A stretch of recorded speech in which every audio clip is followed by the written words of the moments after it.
Chapter 2 Silly Food. It was daylight outside. A rooster crowed in the distance. The air was damp and cool. Good! It's really early, said Jack. So we have a whole day and night until break of day tomorrow to do our mission. Perfect, said Annie. And look, we get to wear our own clothes for once. Oh man, said Jack. He was still in his jeans and t-shirt, and his backpack was still a backpack. Is that a mistake? Jack and Annie looked out the window together. Mountains rose majestically above the town they had landed in.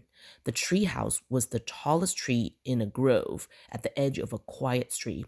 Along the street were shops and other buildings and a few cars. Cars, Jack said with relief. No mistake, said Annie.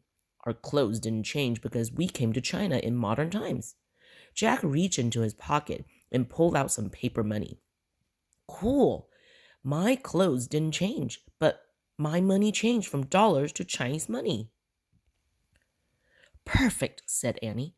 She looked out the window again and read some signs from the building. Oolong Town Bank, Oolong Town School, Oolong Town Bicycle Shop. I think we landed in Oolong Town. Wow, said Jack. How did you figure that out? Annie laughed. So let's go look for some Oolong Town food. Okay, but the food we have to find doesn't sound like normal food, said Jack.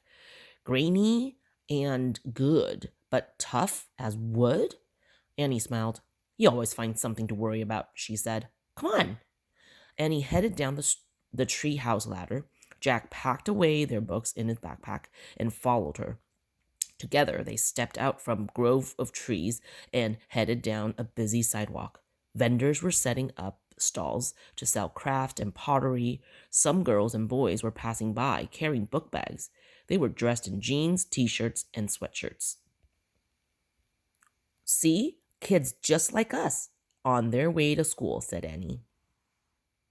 Except we took a detour to have breakfast halfway around the world, said Jack. Speaking of breakfast, how about going there? Annie pointed to a restaurant with tables outside. Garden Paradise, Jack said, reading the sign. Sounds like a good place to start. Jack and Annie crossed the street to the restaurant. Tables were set up near potted bamboo plants. A waiter poured tea for someone reading a newspaper. Jack glanced at the front page of the paper and saw the date. It's May 12th, 2008, he said. Cool, said Annie. The waiter nodded at Jack and Annie. Then he led them to a table that had two small bowls on it. Green tea? He asked. Or yak butter tea? Jack and Annie answered together. Green. The waiter left and came back with a teapot. He poured pale green tea into two small bowls. Then he gave Jack and Annie menus and went to check on other customers. Yak butter tea? Jack said. I don't think so. Annie giggled as she looked at her menu. How about some green bean jelly? I don't think so. Jack scanned his menu. Aha! What about chicken feet? Ew, said Annie. Okay, how about this? Jack said gleefully. Fried stinky tofu. Ew, said Jack and Annie together. They laughed loudly, and Annie nearly fell out of her chair. Jack saw the waiter frowning at them from across the garden. Shh, Jack said. We're being rude. Sorry, Annie whispered in the direction of the waiter. We have funny-sounding food at home, too, she said to Jack. Like hot dogs? Oh, yeah. How about sour cream? Said Jack. Or squash? Ah, squash, Annie laughed. Okay, let's get serious now, said Jack. We have a mission.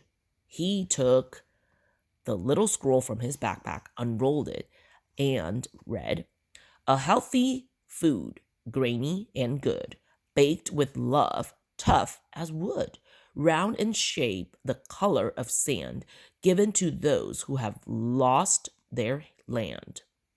It's a riddle, said Annie. It is, said Jack. Maybe we should just ask the waiter for help. He waved politely in the waiter's direction. When the waiter came to the table, he gave them a tight smile. Are you ready to order now? He asked. Actually, we have some questions, said Jack. The waiter nodded. Do you serve food that's the color of sand? Annie asked. The waiter stared at her. Jack felt awkward. Or, food that's like, as tough as wood, he said. Food like sand and wood, the waiter said. Not exactly, Jack said. Are you trying to be funny? The waiter interrupted. He gave Jack a fierce look. Sinking down in his chair, Jack shook his head. Well, the answer is no, said the waiter. We do not have such silly food. Oh, okay, said Jack. Is there something else you would like? The waiter asked. No, thanks, said Jack. He could feel his face turning red. The waiter slapped their check on the table and walked away.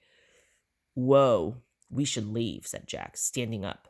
He looked at the check, then took a 20 yuan note out of his pocket and left it on the table. Come on! He walked quickly around the table to the exit. Annie hurried after him. Back on the sidewalk, Jack sighed. So, where do we go to look for this weird food now? Maybe the guidebook can help us, Annie said. Maybe, said Jack. He pulled out their book and looked up Oolong Town in the index. He turned to a page and read out loud. Oolong said Oolong means sleeping dragon. Oolong Town is inside a Oolong National Nature Reserve, which is circled by a mountain range called the Sleeping Dragon. According to legend, a dragon fell in love with the beauty of the mountains and trees. He curled around them to take a nap and never woke up. That's cool, said Annie. Yeah, but it doesn't help us, said Jack. He read more. Oolong Reserve is home to a rare Asian animals such as giant pandas, golden snub-nosed monkeys, white-lipped deer, and... Wait, back up, said Annie.